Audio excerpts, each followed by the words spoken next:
ശേഷം ആ സുഖമൊക്കെ തന്നെ മോനെ. പിന്നെ സുജിത്തെ, ഞാൻ 5-6 മാസമായില്ലേ മോനെ നിന്റെ പുറകെ ഇങ്ങനെ നടക്കണത്. കുടുംബത്തിൽ ഇത്ര ആൾക്കാരുള്ളതല്ലേ, എല്ലാവർക്കും ഒരു ആരോഗ്യ ഇൻഷുറൻസ് എടുക്ക്. എല്ലാവർക്കും ഓരോന്നോ? എന്റെ പഞ്ചായത്ത് അല്ലെങ്കിൽ കിട്ടുന്ന ശമ്പളം തയ്യുന്നില്ല, അതിനിടയിൽ കൊടുത്ത് എങ്ങനെ അടിക്കാനാ? അതന്നെ ഞാനും പറയുന്നത്. ഇപ്പൊ കിട്ടുന്ന ശമ്പളം എനിക്ക് തന്നെ കഴിയുന്നില്ല. പിന്നെ എന്റെ അച്ഛനമ്മ പ്രായമായി വരികയല്ലേ, അവർക്ക് വല്ല അസുഖം വന്നാൽ ഹോസ്പിറ്റലിൽ പോകാൻ എത്ര പൈസ വേണം? ആൾക്കാർ അവർ വരണം ചേർമോനെ. എന്റെ പഞ്ചായത്ത് ദൈവ സാഹചര്യം ഇവിടെ ആർക്കും അസുഖമില്ല. നിങ്ങൾ പറഞ്ഞു വരത്തില്ലേ? ഒരു കാര്യം ചെയ്യും, 2-3 മാസം കഴിഞ്ഞിട്ട് വരെ നമുക്ക് നിർക്കാം. അയ്യോ, അസുഖം വരാൻ വേണ്ടി പറഞ്ഞൊന്നല്ല സുജിത്തെ. നിനക്കറിയില്ല ഇപ്പോഴത്തെ ഭക്ഷണത്തിന്റെ രീതി. 40 വയസ്സ് കഴിഞ്ഞ എല്ലാവർക്കും അസുഖം. അത് ചെക്ക് ചെയ്താൽ മാത്രമേ മനസ്സിലാവുള്ളൂ. ഈ ഒരു കാര്യം ധൈര്യത്തിന് വേണ്ടി തന്നെ എടുത്തു വെക്കും. ചെറിയൊരു പൈസ വരില്ല മാസം. പഞ്ചായത്ത് ഇത്രയും പറഞ്ഞില്ലട്ടാ, ഒന്ന് എടുത്തൂടെ? എന്തായാലും അച്ഛനമ്മക്ക് പ്രായം വരിക. മിണ്ടല്ല സഞ്ജലി, എന്തായാലും പഞ്ചായത്ത് 2 മാസം കഴിഞ്ഞിട്ട് അപ്പൊ എടുക്കാം. ഞാൻ എത്ര മാസമായി മോനെ വരുന്നത്? എന്തായാലും 2 മാസം വരുന്നിട്ടുണ്ട്. ഞാൻ എന്തായാലും അടുത്ത മാസം വരും. ചേച്ചി അടുത്ത മാസം നോക്ക്. അത് എന്തായാലും അപ്പൊ എടുക്കണേ. സൈലന്റ് ആയിരുന്നു, കേട്ടില്ല. എന്താ വിളിച്ചേ? അമ്മയ്ക്കോ? എന്തുപറ്റി? ആരും ഏതാ?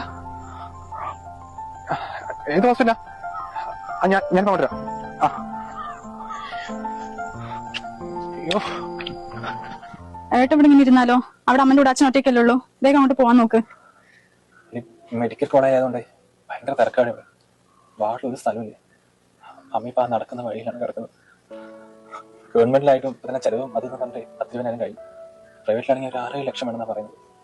സത്യം പറഞ്ഞാൽ അമ്മന്റെ കിടപ്പായിട്ട് എനിക്ക് സഹിക്കുന്നില്ലേ, അത് ഞാൻ അങ്ങോട്ട് പോകാത്തത്. ഏട്ടൻ വിഷമിക്കണ്ട, ഇവിടെ ഇരിക്കും, ഞാൻ പോരാ.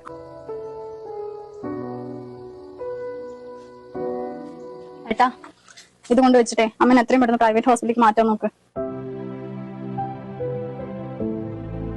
ഏട്ടനറിയാലോ, ദിവസം എത്ര ആളുകളാ ഓരോ അസുഖം വെച്ച് മെഡിക്കൽ കോളേജിൽ വരുന്നത്. അവർക്കൊരു പരിധിയില്ല ഏട്ടാ.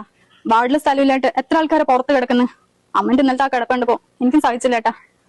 ഏട്ടൻ ഇനി ഒന്നും ആലോചിക്കണ്ട, ഇത് കൊണ്ട് വെച്ചിട്ട് അമ്മനെ വേഗം പ്രൈവറ്റ് ഹോസ്പിറ്റലിലേക്ക് മാറ്റാൻ നോക്ക്.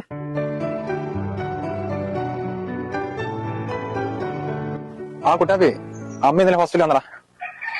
പൈസ കുറച്ച് ചെലവായി. അവള് കുറച്ച് സ്വർണ്ണം തന്നായിരുന്നു, ഞാനും തഴഞ്ഞില്ല. പിന്നെ 2-3 നാൾ കടം മേടിച്ച.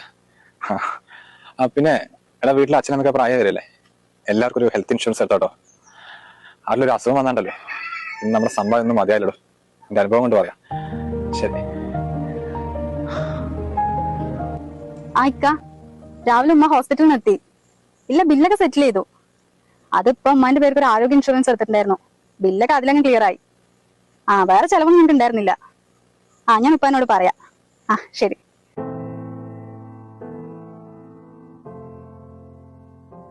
അസുഖം എന്നത് ആർക്കും ഏത് നിമിഷവും സംഭവിക്കാവുന്ന ഒരു ആപത്ത് തന്നെയാണ്.